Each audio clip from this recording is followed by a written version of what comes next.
Michelangelo was painting the ceiling of the Sistine Chapel, I doubt he knew the effect it would have on a young girl in the early 2000s.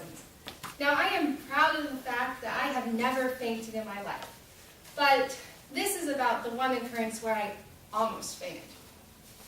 See, my grandparents have this tradition because they really believe in traveling. When each of my siblings and I turned 12, they took us anywhere we wanted to go in the world. But there was one rule. It had to be in the Northern Hemisphere. So, my sister decided to go to England, Germany, and the Netherlands. My brother was a bit more adventurous, and he decided to go to China. Now, when I was 12, I loved art. And the quintessential places to go to see the great works of art are France and Italy. So, imagine me when I was 12, it's probably about this tall, and my grandparents take me to the Vatican City. We got there early in the morning, so there weren't a lot of people around. And we go into the Sistine Chapel, and you're just hit by how every inch of the walls and ceilings are covered in artwork by the great artists of the Renaissance.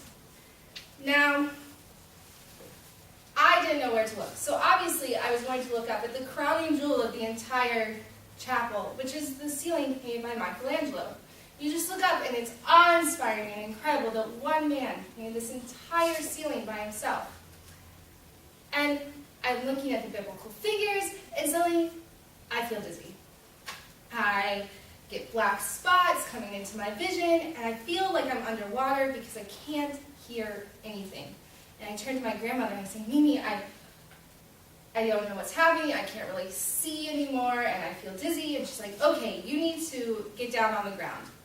So I end up on my back, on the floor of the Sistine Chapel. People are running over to offer their assistance, and we find out I cut off the circulation of oxygen to my brain.